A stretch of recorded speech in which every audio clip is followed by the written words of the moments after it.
1:15 सबने खोला? हालेलुया बोलेंगे?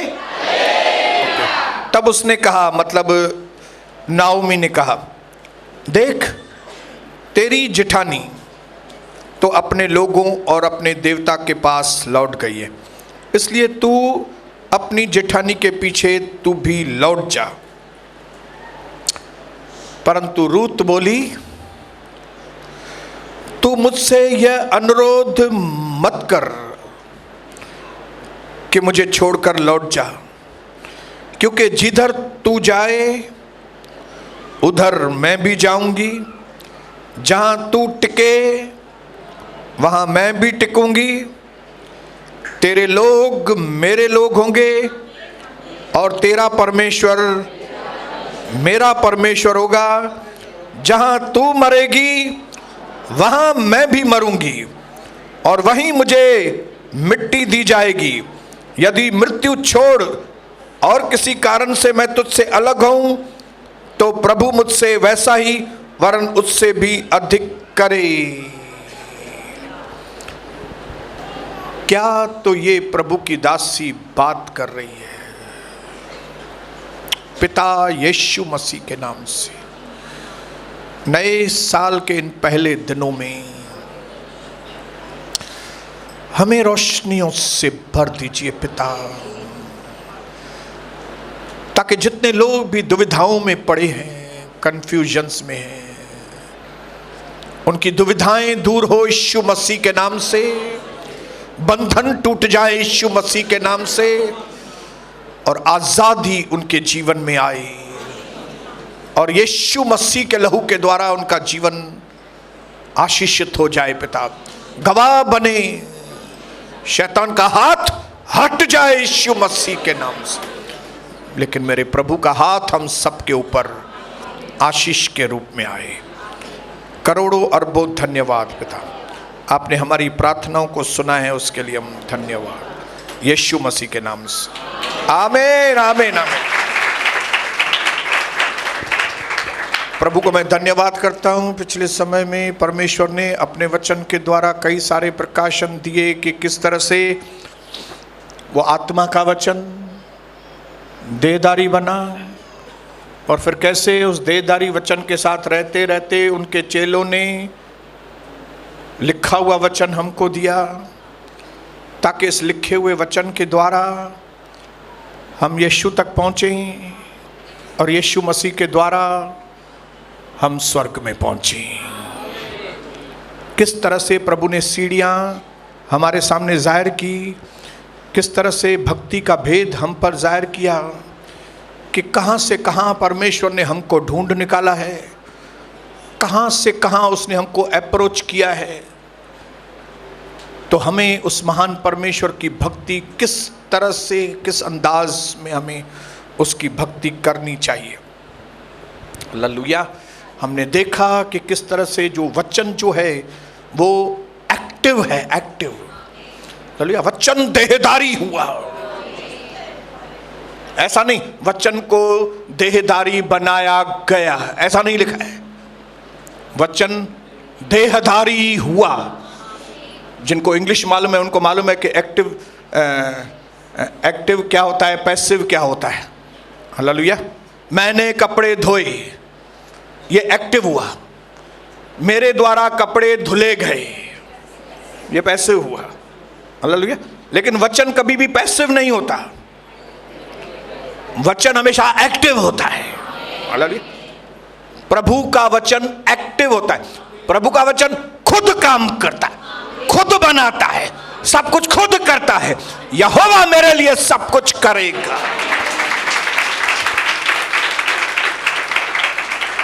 और किस तरह से देखा कि वही लोगोस देहधारी बनकर आया, सेम टू सेम मटीरियल यीशु के अंदर, सेम टू सेम मटीरियल परमेश्वर के अंदर। हालेलुया। इब्रानियों की किताब में ये चीज लिखी, इब्रानियों पहले अध्याय में ये चीज लिखी है। पहला अध्याय इब्रानियों, शुरुआत में ये चीज लिखी हुई है। लिखा है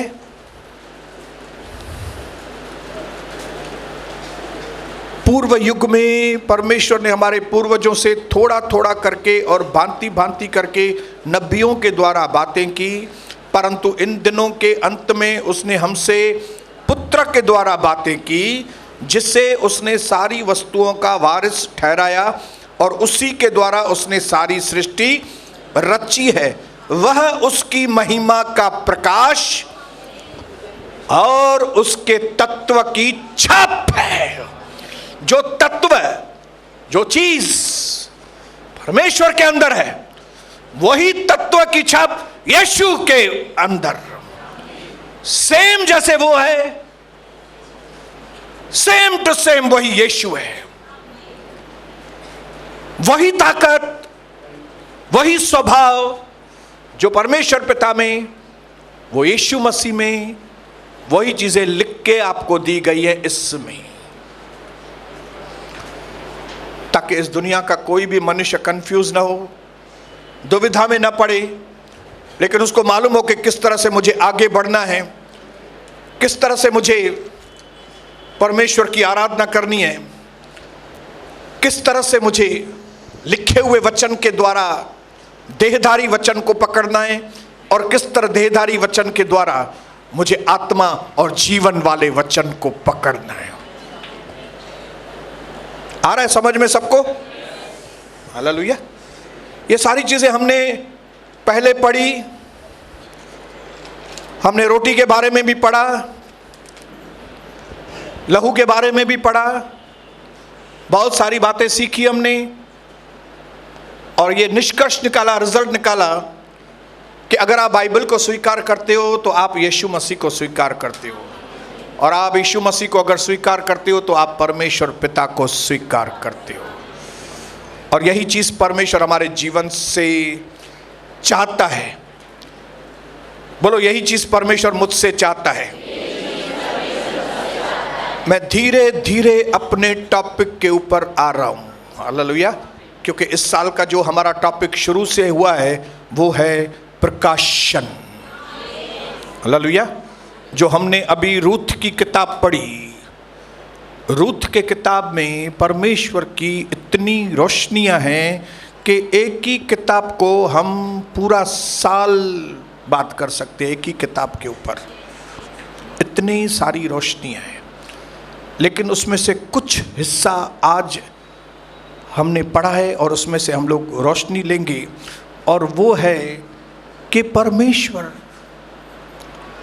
अपने आप को जाहिर करने के लिए सिचुएशंस बनाता है। हालेलुया। क्या बनाता है? ऐसे घटनाक्रम होते हैं हमारे जीवन में। हमारे जीवन में कई घटनाएं होती है, आपको मालूम है? हाँ, ये घटना हो गई, वो घटना हो गई, ये घटना हो गई, और इन घटनाओं के तहत हमारी ऐसी सिचुएशन बनती है, और ये सिचुएशन परमेश्वर बनाता है, बनने देता है, ताकि उस सिचुएशन में रिवेलेशन दे। हालेलुया। सिचुएशन में रिवेलेशन हो, वो परफेक्ट सिचुएशन, परफेक्ट रिवेलेशन आएगा, और समझ में आ जाएगा कि परमेश्वर क्या बोलना चाहता है, या तो परमेश्वर कौन है। Praise the Lord. हालेलुया। प्रभु ने बाइबल के अंदर अपने दासों के जीवन में अलग अलग सिचुएशंस बनाई, और उन सिचुएशंस में प्रकाशन दिए, और उन प्रकाशनों के द्वारा प्रभु के नाम जाहिर हुए।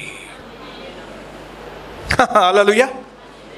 जब कोई बंदोबस्त होने का सवाल ही नहीं था कि मेमना और पहाड़ की चोटी पर मेमना मिलेगा ही नहीं, लेकिन जब वहां पे मेमना मिला तो वहां पे यहोवा का नाम रखा गया, यहोवा इरे।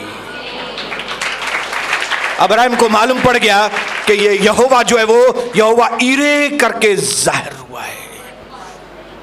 जब सिचुएशन आई, जब अमालेकियों के साथ युद्ध थी, और मूसा पहाड़ पे जाके हाथ ऊपर करके परमेश्वर को जैसे ही हाथ ऊपर करके पुकारता था, नीचे इजरायली जो है वो अमालेकियों के ऊपर जय पा रहे थे। तो वहां सिचुएशन में, युद्ध में विजय पाकर उनको समझ में आया कि यहोवा जो है वो निस्सी है। निस्सी मतलब वो यहोवा जो जय देता है।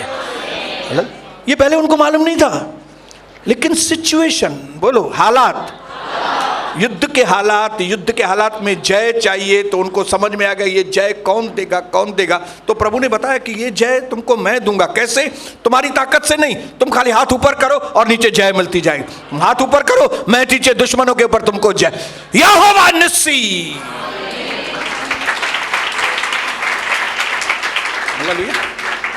जिसको आप बोल सकते हैं रीमा वर्ड, लोगोस जो है वो परमेश्वर का वचन है, लेकिन रीमा खास सिचुएशन पे खास जाहिर किया हुआ शब्द है, जिसको बोलते हैं रीमा। बोलो रीमा। रीमा। तो यहोवा निस्सी, यहोवा इरे, यहोवा शालोम, अल शदाई, अल तरोही, ये कौन है मालूम है? ये शब्द, ये रीमा शब्द हुए हैं। और ये शब्द खाली इधर नहीं लिखे हैं, आपकी हालातों के अंदर प्रभु जाहिर करेगा कि ये यहोवा निस्सी कौन है। यहोवा, मैं कभी नहीं भूल सकता 2011 में कि जीसस इज माय सेवियर, ये उसने जाहिर कर दिया। जब मैं इधर से गया, यहां पे 40 लोग मेरे ऊपर अटैक कर रहे थे ये जगह में, और मैं अकेले एक दो या भाई के साथ हम लोग पुलिस चौकी गए, और समझ में नहीं आ रहा था कि इतने बड़े गुंडे लोगों के बीच में से परमेश्वर मुझे कैसे बचाएगा, कैसे हमको जय मिलेगी, कैसे मिलेगी। लेकिन तुरंत उन सिचुएशन के अंदर मेरी आंखों ने देखा, मेरे कानों ने सुना, मैंने समझ लिया कि जिस यीशु मसीह की मैं आराधना करता हूं, उसका नाम सिर्फ यीशु मसीह नहीं है, वो बचाने वाला।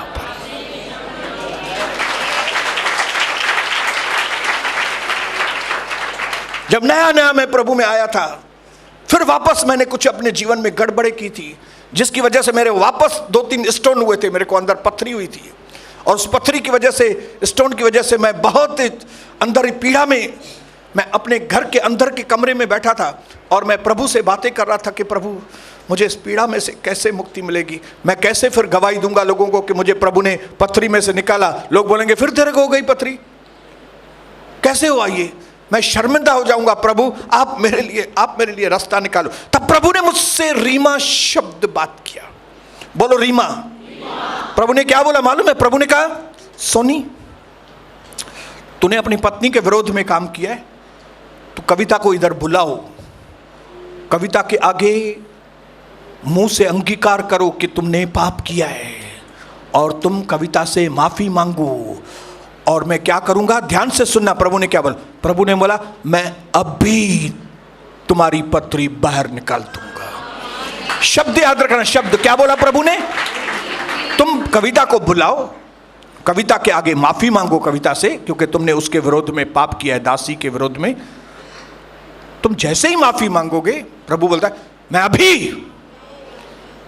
तुम्हारी पथरी निकाल दूंगा। ऐसा नहीं बोल तुम्हारा दर्द निकालूंगा, पथरी निकाल दूंगा मैं तुम्हारी। मैंने वहीं से आवाज दिया, मैंने कविता को बुलाया, उस कमरे में कविता आई, मैंने कविता का हाथ पकड़ा और मैंने कविता को कहा कविता मुझे माफ करना, मैंने ऐसे कुछ काम किए जो मुझे नहीं करने चाहिए तुम्हारे विरोध में, मुझे माफ करो और अपना हाथ मेरे ऊपर रखो। और प्रभु की दासी ने अपना हाथ मेरे ऊपर रखा, मेरे लिए प्रार्थना की। कविता ऐसे वो रूम गई छोड़ के, मैं ऐसे करके वॉशरूम में गया, बाथरूम में, और पथरी टिड़क करके मेरे अंदर से बाहर। Situation revelation. बोलो सिचुएशंस रिवेलेशन। मुझे मालूम पड़ गया कि ये यीशु मसीह तो है, लेकिन ये यहोवा राफा है, इसने मुझे चंगा किया, मेरी पथरी को मेरे अंदर से बाहर निकाल दिया। क्यों? क्योंकि उसने कहा अभी मैं तुम्हारी पथरी निकालूंगा। नहीं तो वैसे मैं बोल सकता था पानी पिया तभी निकला, दवाई लिया तभी निकला, लेकिन क्योंकि रीमा शब्द प्रभु ने मुझे, रीमा वर्ड, परमेश्वर से क्या मांगो सदैव? रीमा। ये सिचुएशन, ये मेरी हालत के लिए परमेश्वर मुझे आप रीमा शब्द दो। हालेलुया।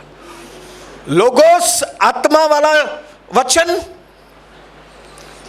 यीशु मसीह देहधारी वाला वचन, बाइबल लिखा हुआ वचन, और रीमा उस पर्टिकुलर हालात के लिए वचन, उस पर्टिकुलर सिचुएशन के लिए वचन, उस वक्त के लिए।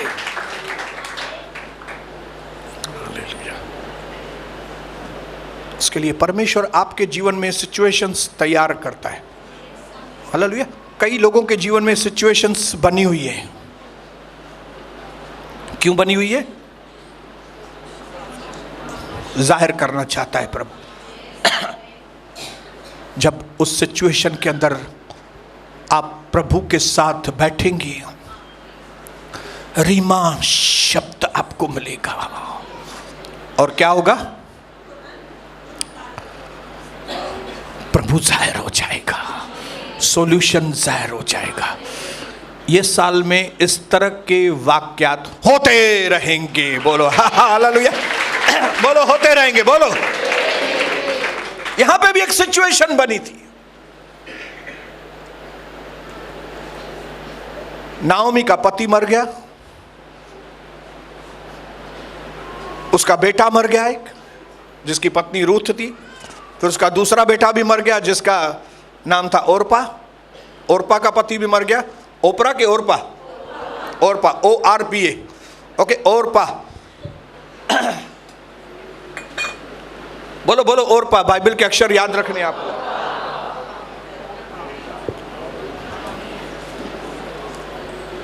सिचुएशन बन रही है। कौन सी सिचुएशन बन रही है मालूम है? परमेश्वर को, यीशु मसीह को इस पीढ़ी में से आना था। हालेलुया। एक बहुत बड़ी हिस्ट्री में बात होने वाली थी, इतिहास में एक बहुत बड़ी बात होने वाली थी। यीशु मसीह ने अपने अनंत विजडम में प्लानिंग की थी कि वो इस परिवार के अंदर से पीढ़ी में से आए।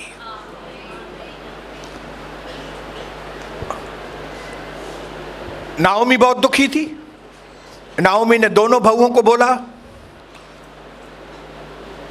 अभी आप मेरे साथ क्या रह के करेंगे? मैं तो बुढ़ी हूं, मैं आपके लिए कुछ भी नहीं कर सकती अभी।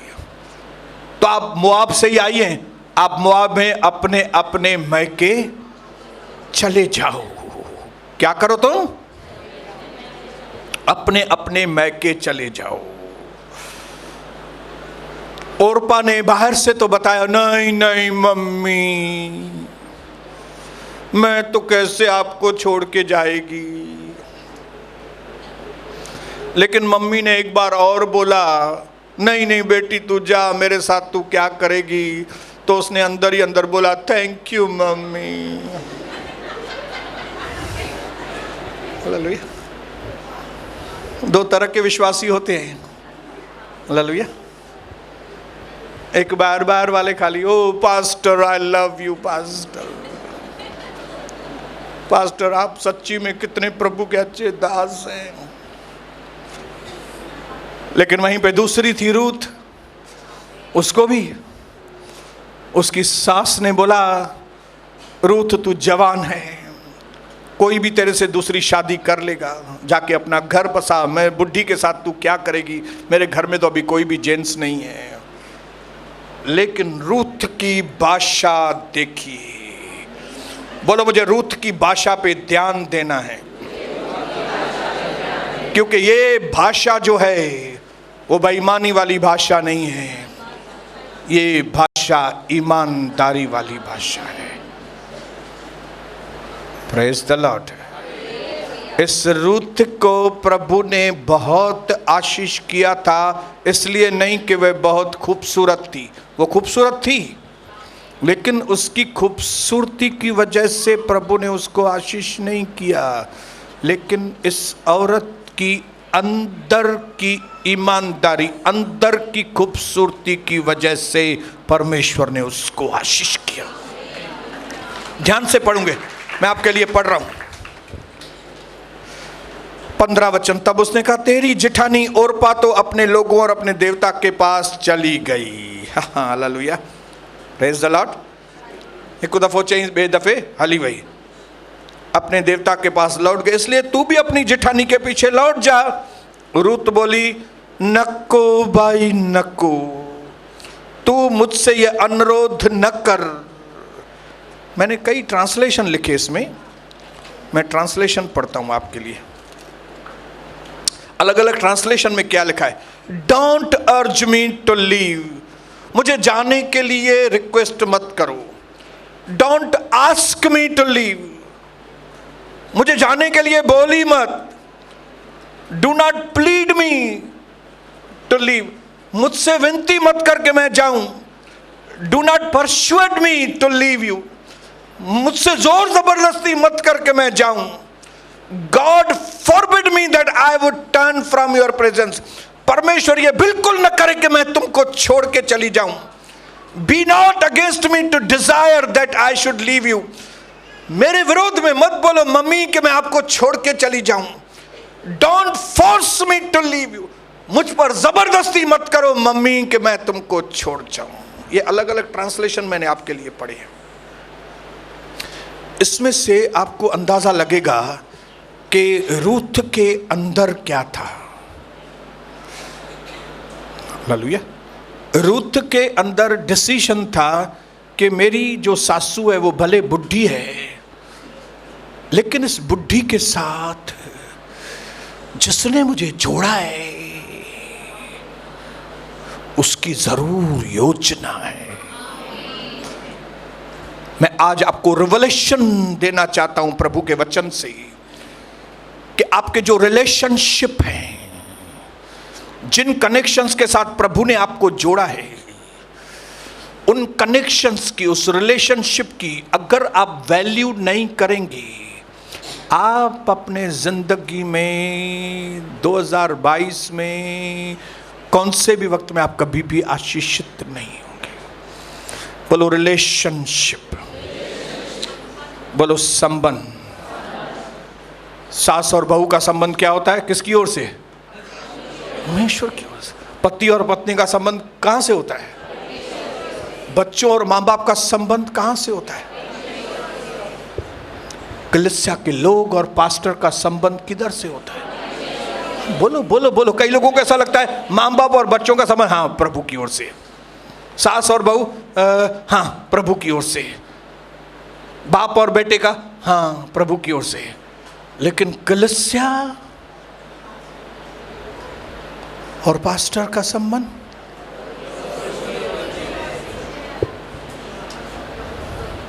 किधर से? ये मनुष्य की ओर से। आपको किसी मनुष्य ने भेजा है यहां पे। आज कई लोगों ने इस संबंध को नहीं जाना, इसके लिए उनकी जीवन तबाही के मार्ग के ऊपर है। क्योंकि परमेश्वर जब हमारे संबंधों को जोड़ता है तो उसका एक कारण होता है। परमेश्वर हमारे जीवन को उन्नत संबंधों के द्वारा ही करता है। हालेलुया। वो किसी के साथ किसको जोड़ेगा, किसको साथ किसको जोड़ेगा, वो जोड़ता है, जोड़ता है, जोड़ता है, और हम उन्नति करते जाते हैं, करते जाते हैं, करते जाते हैं। उसमें सबसे इंपॉर्टेंट जो संबंध है मैं आपको बताऊं, एक आपके पारिवारिक संबंध जो फिजिकल संबंध है, और दूसरे ये स्पिरिचुअल संबंध। हालेलुया। मैं आपको खुले शब्दों में बताना चाहता हूं कि यहां पे प्रभु ने आपको और मुझे जोड़ने वाला कोई मनुष्य नहीं, परमेश्वर है। इसलिए मुझे आपकी इज्जत करनी है और आपको हमारी इज्जत करनी है। मुझे आपकी इज्जत करनी है, आपको हमारी इज्जत करनी है। आपको इस संबंध की वैल्यू रखनी है, मुझे इस संबंध की वैल्यू रखनी है। जो कोई भी इस संबंध में गंदगी करेगा वो और कुछ नहीं, वो अपने आशीषों से खुद अपने आप को अलग करता है। लेकिन रूथ को समझ में आ गया कि मुझे मेरी सासू के साथ मिलाने वाला, क्योंकि उसने सासू के अंदर कुछ देखा। नहीं तो ऐसे ही कोई किससे नहीं जुड़ता है, मैं आपको बताऊं। उसने अपने सासू में कुछ देखा था। बोलो हालेलुया। इसलिए उसने अपने सासू को कहा, रूत बोली, तू मुझसे ये अनुरोध न कर, तू मुझसे ये जबरदस्ती न कर, तू मुझसे ये प्रार्थना न कर, प्रभु न करे कि मैं तुझे छोड़कर चली जाऊं। नहीं, मुझे लौट कर मुझे नहीं जाना है, क्योंकि जिधर तू जाए उधर मैं भी जाऊंगी, और जहां तू टिके वहां मैं भी टिकूंगी। तेरे लोग मेरे लोग होंगे, तेरा परमेश्वर मेरा परमेश्वर होगा। जहां तू मरेगी वहां मैं भी मरूंगी, और वहीं मुझे मिट्टी भी दी जाएगी। यदि मृत्यु छोड़ और किसी कारण से मैं तुझसे अलग हूं, तो प्रभु मुझसे वैसा ही वरन उससे भी अधिक करे। अभी आप रूथ से पूछो, भाई इतनी लंबी चौड़ी बात बोलने की क्या जरूरत है तुमको? इतनी लंबी चौड़ी बात बोलने की तुमको क्या जरूरत है?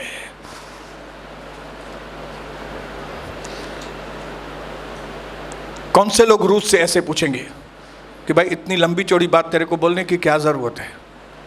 कौन से लोग पूछेंगे? जिनको संबंध मालूम ही नहीं, संबंध क्या होती है, जिनको मालूम ही नहीं कि पति और पत्नी का संबंध क्या होता है, माँ बाप और बच्चों का संबंध क्या होता है, कलीसिया और पास्टर का संबंध क्या होता है। लेकिन जिनको संबंध मालूम है वे इस वचन को पढ़कर अंदर इतना आनंदित होंगे, हालेलुया, क्योंकि उनको स्पिरिट समझ में आएगी, उनको वो आत्मा समझ में आएगी कि रूथ जो है वो एक विश्वास योग्य बहू थी। रूथ को मालूम था ये बुढ़ी में से अभी मुझे क्या मिलेगा, ये बुढ़ी अभी खलास होने वाली है, मैं जाऊंगी तो खाना भी मुझे बनाना पड़ेगा, इसकी देखभाल मुझे करनी पड़ेगी, जाके मैं इसके साथ रहूंगी तो कमाना भी मुझे पड़ेगा, सब कुछ मुझे करना पड़ेगा। लेकिन फिर भी वो सब कुछ करने के लिए तैयार थी। क्यों? क्योंकि उसको मालूम था ईमानदारी। बोलो ईमानदारी, रिलेशनशिप में ईमानदारी।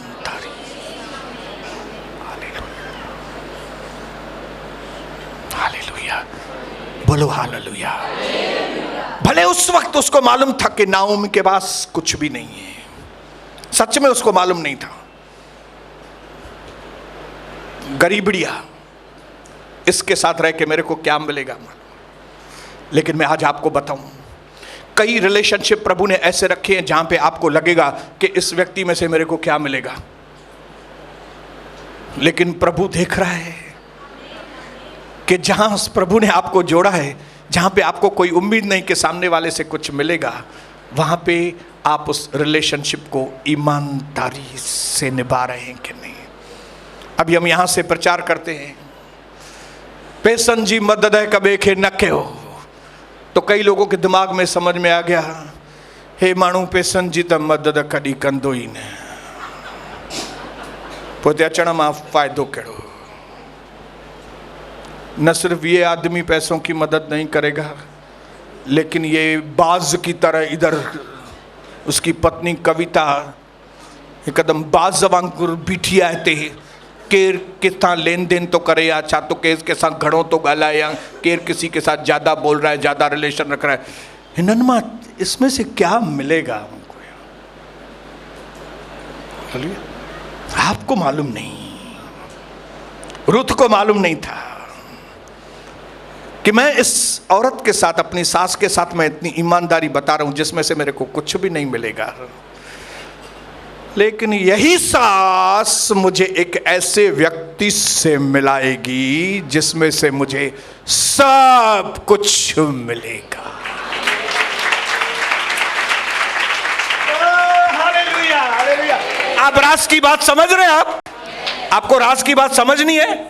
हालेलुया। रूथ को मालूम नहीं था, रूथ को तो ऐसा लगता था कि अभी ये मेरे को तो उसकी सेवा करनी है, लेकिन परमेश्वर की योजना कुछ और थी। प्रभु का वचन कहता है कि अगर तुम थोड़े में विश्वास योग्य हो तो तुम बड़े में भी विश्वास योग्य रहोगे।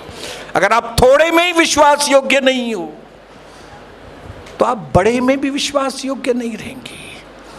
परमेश्वर चाहता है कि जिस संबंध में प्रभु ने आपको रखा है वहां पे ईमानदारी, ईमानदारी, बोलो ईमानदारी। पास्टर जैसे आप बोलेंगे हम वैसे करेंगे, क्योंकि आप नहीं, परमेश्वर हमसे बातें करता है। आप बोलते हो सही समय पे आओ तो हम सही समय पे आएंगे। पास्टर आप बोलते हो आपस में हम जिग न करें, आपस में ज़्यादा रिलेशन न रखें, आपस में एक दूसरे का फ़ोन नंबर भी न रखें।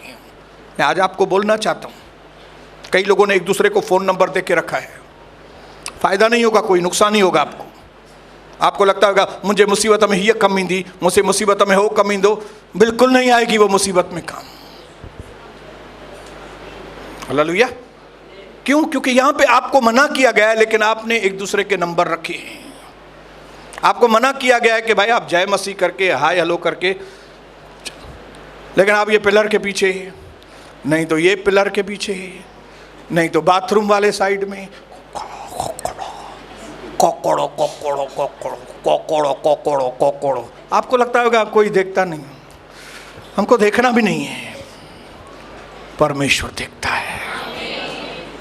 इनाम भी वही देता है, सब कुछ वही करता है। लेकिन आज इस पर्दे में से, इस पर्दे को प्रभु हटाना चाहता है, और वो पर्दा है ईमानदारी। अगर आप ईमानदार हैं, रूथ के अंदर ये ईमानदारी थी। रूथ ने बोला चाहे कुछ भी हो जाए, मुझे कुछ मिले न मिले, भले मुझे पीछे ही रहना है ना, मैं पीछे ही रहेगी, लेकिन मैं इस बुढ़ी के साथ विश्वास योग्य रहेगी, मैं इस बुढ़े के साथ विश्वास योग्य रहेगी, मैं भले पीछे ही, बोले कोई मुझे कुछ देगा नहीं देगा, मैं इसके साथ चली। उसको मालूम नहीं था कि जब परमेश्वर की हम आज्ञा का पालन करते हैं उसके प्रतिफल कितने बड़े रहते हैं। उसको मालूम नहीं, कई लोगों को मालूम नहीं है। इसके लिए ये लोग इतनी छोटी सी बातें करते हैं, छोटी बातें, इसको मत बताना, इसको मत बताना, ये मत करना, वो मत करना, ये हम छुपके करेंगे। ये क्यों लोग करते हैं उनको मालूम नहीं है, अंधकार में है। ईमानदारी की वैल्यू मालूम नहीं उनको मालूम नहीं है कि इस तरह से ईमानदारी करने से प्रतिफल कितना बड़ा मिलेगा, वो उनको मालूम नहीं है। रूथ को भी मालूम नहीं था। रूथ ने तो आंख बंद करके बोला भाई प्रभु ने मुझे ये सास दी है, अभी पति मेरा नहीं है भले, लेकिन मुझे इसके साथ। आपको मालूम है आगे चल के क्या हुआ? वो गई, उसकी सास ने उसको बोला काम ढूंढो जाके, और वो काम ढूंढने के लिए गई तो लकीली क्या, प्रभु उनको सही जगह पे लेके जाता है। नाओमी के रिश्तेदार बोअज, जो उधर का राजा के जैसा आदमी था, अमीर आदमी, उसकी खेती में जाके काम कर रही थी। और क्या काम कर रही थी? अनाज के दाने बटोरने का। मजदूर काम कर रहे थे, वो दाने निकाल रहे थे, और उनमें के दाने जो कुछ नीचे गिर रहे थे, तो रूथ पीछे वो गिरे हुए दानों को बटोर रही थी। इसको ग्लीनिंग बोलते हैं, ग्लीनिंग, बटोरना। रूथ बोलती थी भले मैं पीछे हूं, ये सारे इतने लोग आगे हैं, वो काम कर रहे हैं, ये काम कर रहा है, वो काम कर रहा है, मैं क्या कर रही हूं? खाली वो गिरे हुए दाने जो है वो बटोर रही। लेकिन प्रभु ने क्या योजना बनाई थी कि जिस खेती में तुम इतना पीछे चल रही हो, ये सारी खेती की मैं तुमको मालकिन बनाऊं।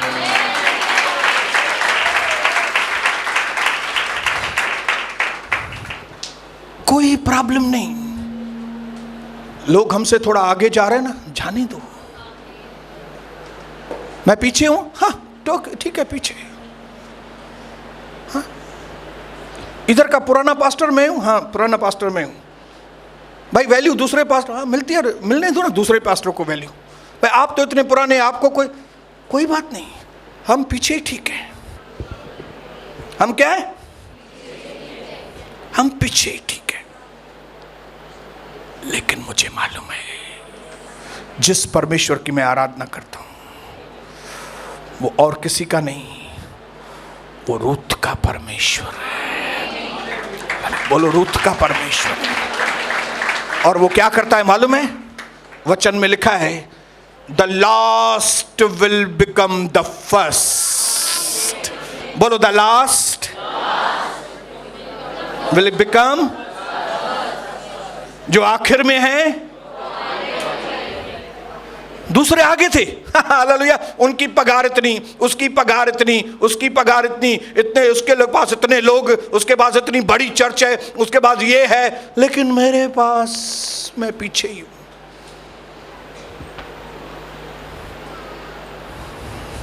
लेकिन होगा क्या? आखिरी एक सीन मैं यहां पे बनाऊंगा जिसमें से परमेश्वर आपको बताएगा कि वो कैसे पिछलों को अगला बनाएगा। आप इस वक्त अपने खानदान में पिछले होंगे, आपके खानदान में दूसरे लोग तरक्की करते होंगे शायद, हाँ हालेलुया, दूसरे लोग बहुत तरक्की करके गए होंगे, और आपके भाइयों का धंधा आपसे बहुत अच्छा होगा, आपके भाइयों का घर आपसे ज्यादा अच्छा होगा, आपकी बहनों का घर आपसे और अच्छा होगा, उनके घरों में ज्यादा पैसे होंगे, आपके पास कम होंगे। लेकिन फिक्र मत करो, फिक्र मत करो, परमेश्वर लास्ट को फर्स्ट बनाएगा। आइए मेरे चार भाई आ जाएंगे। संजू आ जाओ आप, Girish brother, Mukesh brother, Mahesh brother, आइए आइए आइए, भक्ताराम ब्रदर आइए आइए आइए आइए आइए, आगे आगे आगे आगे, उधर ऐसे ऐसे, हाँ ऐसे आइए ब्रदर, आइए आइए ब्रदर आइए। अभी मैं लास्ट में हूं सबसे, ओके मैं लास्ट में हूं, समझ रहे, देख रहे हैं आप? ये लोग आगे आगे हैं लेकिन मैं पीछे हूं। आप सोचते होंगे कि आप पीछे, आपकी भाई, आपकी बहनें, मुझे पुफ्फाट, मुझे मारोट, मुझे दिए जा सावरा, मुझे पुत्र जा सावरा, एडा शाहूकार है, सब शाहूकार लोग हैं, लेकिन मैं पीछे हूं। चलो ब्रदर अभी थोड़ा झुक के थोड़ा आगे आगे बढ़ो। हाँ चलो, मैं भी आगे, मैं पीछे हूँ। बोलो मैं पीछे हूँ, कोई बात नहीं, मैं पीछे हूँ, कोई बात नहीं, मैं पीछे हूँ, कोई बात नहीं। चलो घूमो ब्रदर, घूमो घूमो, गाड़ी चलाओ आगे। मैं पीछे हूँ, मैं पीछे हूँ, मैं पीछे हूँ, पीछे हूँ, मैं पीछे हूँ।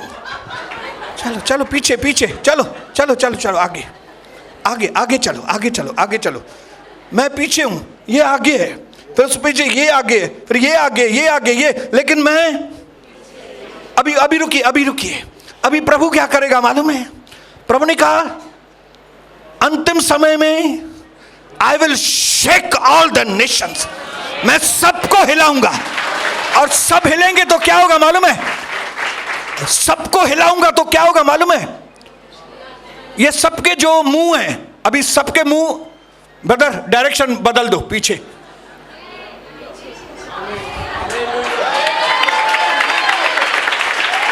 मैं लास्ट था लेकिन अभी फर्स्ट हो गया मैं। कुछ हुआ नहीं, खाली क्या हुआ? शेक हुआ। परमेश्वर शेक करेगा। चलिए ब्रदर चलिए, प्रभु क्या करेगा? शेक करेगा आपके पूरे परिवार को शेक करेगा। और क्या होगा? जो आप पिछले थे वो आप अगले हो जाएंगे। अय्यूब पीछे था, तकलीफें आई, मुसीबतें आई, दोस्त लोग मजाक उड़ा रहे थे, लेकिन सडनली क्या हुआ? ये पिछला जो है वो अगला हो गया। यूसुफ के साथ क्या हुआ? सब भाई लोग मजा कर रहे थे, लेकिन ये यूसुफ बेचारा पीछे, अकेला, पीछे पीछे पीछे। लेकिन प्रभु ने सारी दुनिया को हिलाया। प्रभु हिलाने वाला है। तांजे मारोटन खे, पुफाटन खे, चाचन के, मामन के, मामिन के, सबको हिलाने वाला है। और बाद में क्या होगा मालूम है?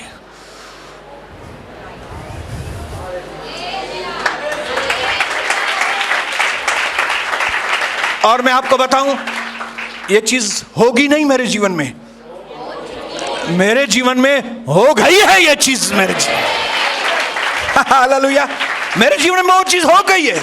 और मैं आपको इनकरेज करने के लिए यहां पे बैठा हूं। 2022 में ईमानदार लोग पिछली पोजीशन में आगे चल के अगले वन बन जाएंगे। रूथ खूबसूरत थी, लेकिन प्रभु ने उसकी खूबसूरती को देख के उसको आशीष नहीं किया था। रूथ ने जो खेत में काम किया, बोअज ने बताया, मैं तेरे को जानता हूं रूथ, तू अपने सास के साथ कैसा व्यवहार किया मुझे मालूम है। मुझे मालूम है तेरी सास ने तो तेरे को बोला था भले तुम जाओ दूसरी शादी करो, लेकिन तुमने बुढ़ी से प्यार किया, तुमने बुढ़ी के साथ विश्वास योग्यता की। इसके लिए मैं भी तुमसे शादी करने के लिए था। भले बोअज 30 साल बड़ा था उससे। कितना साल? 30 साल बड़ा था। लेकिन जितना बोअज ने उसको सुखी रखा, उतना कोई जवान उसको सुखी नहीं रख सकता था। हालेलुया। मैं कविता से 6 साल बड़ा हूं, लेकिन जितना मैंने उसको सुखी रखा है,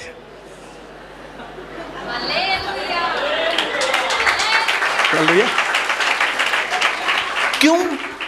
क्योंकि ये रिलेशनशिप, आप ये ध्यान में रखना कि जिसमें से कुछ मिलने वाला नहीं है, जब वहां पे आप विश्वास योग्य रहते हैं तो जहां से सब कुछ मिलने वाला है वहां से यही आदमी आपको मिलाएगा। उधर जिसमें से आपको कुछ नहीं मिलने वाला है वही आपको उस व्यक्ति से मिलाएगा जहां से आपको सब कुछ मिलने वाला है। और यह चीज 2022 में होने वाली है। बोझ आने वाला है हमारे जीवन में। मैं पड़ोसी को बोलो, बोझ आपके जीवन में आने वाला है, आशीष आपके जीवन में आने वाली है। ईमानदार बनोगे तभी। अगर ईमानदार नहीं होती रूथ, मोआब में ही मर जाती थी। अपने सास के साथ अगर नहीं आती थी, अपने सास के साथ ईमानदार नहीं बनती थी, अगर कलीसिया के साथ आप विश्वास योग्य नहीं है, कलीसिया के साथ ईमानदार नहीं है, पास्टर को मत बताना, इसको मत बताना, ये मत करना, ये मत करना। ये साल बहुत कठिन साल है मेरे भाइयों बहनों। इस साल में परमेश्वर बहुत कुछ करने वाला है, लेकिन सिर्फ वे लोग आशीषित होंगे जो प्रभु के घर के साथ, प्रभु के साथ, वचन के साथ, प्रभु के दास के साथ, दासी के साथ ईमानदार होंगे। जिन्होंने ईमानदारी नहीं बताई पिछले सालों में, वे उल्लासनगर में भटक रहे हैं। एक भी व्यक्ति जिन्होंने यहाँ पे बेईमानी करके चले गए, एक व्यक्ति भी सुखी नहीं है। मैं आपको बताऊं, सबके चेहरे फोटो निकाल के आपको बता सकते हैं कि एक भी व्यक्ति सुखी नहीं है। लेकिन सिर्फ ईमानदारी, ईमानदार लोग। यहाँ रिलेशनशिप किसने जोड़ा है? प्रभु ने। बोलो, प्रभु ने, प्रभु ने जोड़ा है। इस रिलेशनशिप की वैल्यू रखो, वचन में बने रहो, प्रार्थनाओं में बने रहो। सडनली बोअज आपके जीवन में आ जाएगा, यीशु मसीह के नाम से। आमीन।